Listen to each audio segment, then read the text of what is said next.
Now let's talk about Trading in the Zone by Mark Douglas. I'll just try to summarize everything about this book for everyone. You can pick it and read it, and at the same time we can discuss about it here so that every one of us will understand. It's like an interactive section. It doesn't stop you from getting the book, but it exposes you a lot. It gives you a kind of like an appetizer, and you can actually read along as we are talking about this book. So, trading in zone. Why do you keep losing trades even when you're right? Trading in the zone, chapter 1. Have you ever taken a perfect trade? Everything looked right, the setup was clean, and then you still lost money. Now, here's the real question. If you know what to do, why can't you do it consistently? This is because the problem is not your strategy, it is your mind. Today, we are breaking down the chapter 1 of Trading in the Zone, and this might completely change the way you see trading forever. The author, Mark Douglas, starts with a truth most traders don't want to hear. Trading success has very little to do with intelligence. In fact, some of the smartest people struggle the most. Why? Because trading is not about being right, it's about thinking differently. Imagine this. Two traders enter the market. Trader A has the best strategy, the best indicators, and years of knowledge. Trader B has average knowledge but have a strong discipline and emotional control. Guess who will win in long time? Trader B, of course.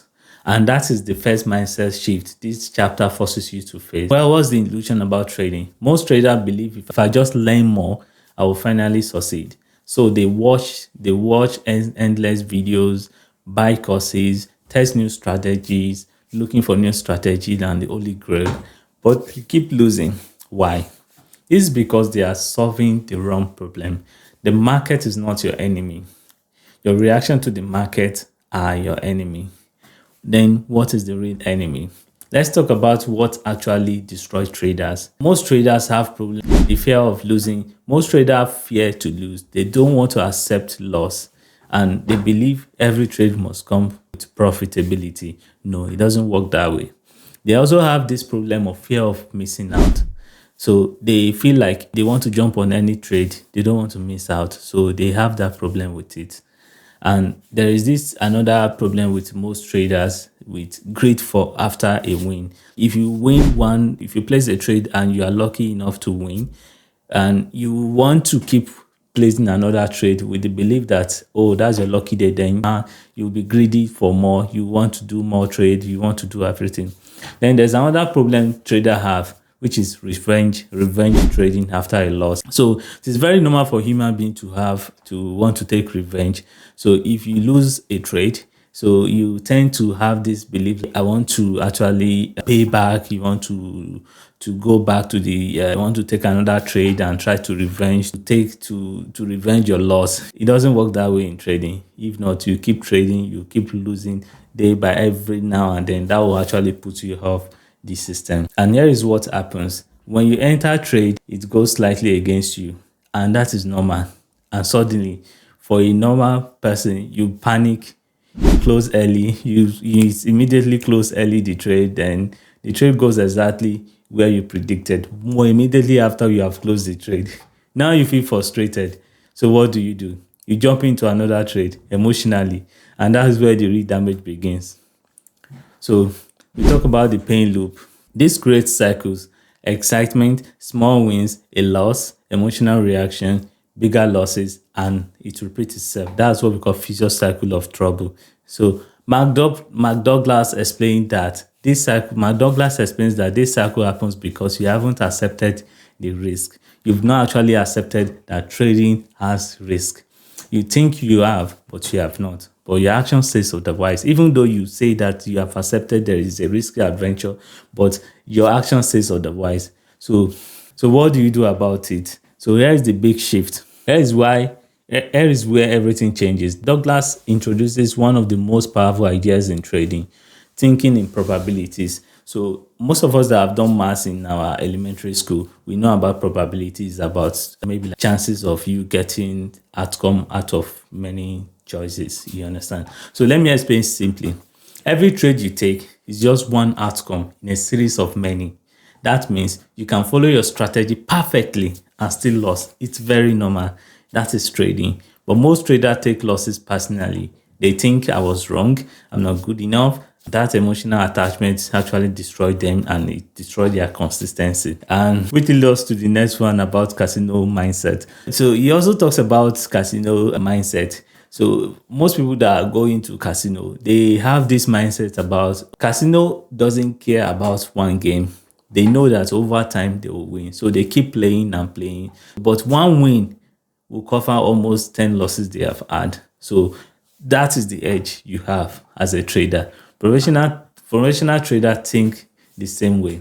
They don't focus on one trade. They believe that this one trade to loss may lead to profitability. But at the end of the day, if they follow their system, they do their risk management, and all things be equal, at the end of the day, by the time they eat one trade, it's to cover all their losses.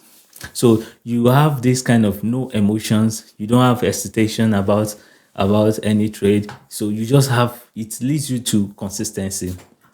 So what must you change to become a profitable trader? If you want to become a profitable trader, you must shift from needing to be right always. You don't need to be right always. Trading is not all about that.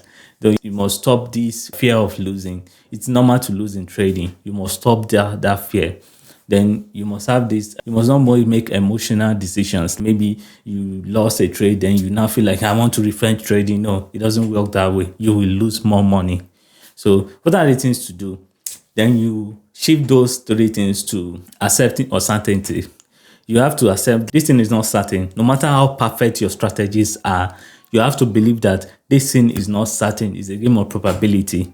So you have to think in probability as well. Let's say the higher chances you've mastered, you've done all your strategy and everything. You mustn't be a perfect maybe person in terms of analyzing trade, but if you have your system in place and all of them tick your systems, then you enter the trade, then you just think in probability, you already do your risk management, you believe that it's all about probability, then that will lead you to execute without any hesitation because everything has been ticked and you've dot your T's, dot your I's and cross your T's. So you just enter the trade without any hesitation once you know that everything is done already. And that is the foundation of trading. There's no any strategy, no any indicators. It's all about mindset. If you take one thing from this video, let it be this. The market is not the problem. You are the problem. But the good news is that means you can fix it. In the next videos, we'll break down the chapter 2 and go even deeper into how your belief control trading results. If you are serious about mastering trading psychology, subscribe now, follow button, and like and share because this series might be the edge you've been waiting for. Thank you.